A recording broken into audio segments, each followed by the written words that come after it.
Greetings, Mark Brown here. We're going to be looking at how we can create column right here in our Microsoft Word document.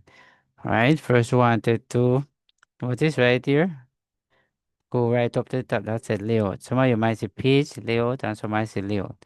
So, right, so I'm going to click on it. You notice right here, said page setup, it says column. Right, so you notice the look pointer. If you click right here, that's how select a column. But I want to see the option, so I'm going to click right at this look pointer here. Notice 2, 3, left, right. I'm going to click on row 2. You notice we have a 2 column right here. Now, if I go back again, I want to click on 3. You notice I have my 3 column right here. But if I go back again and I click on left, you notice left. And if I go back again and I click on right, this is exactly how the columns definitely look. I go back again and click on 3. And this is exactly how my column look. So hope you have learned something from this video here. So thanks for watching. See you in the next video.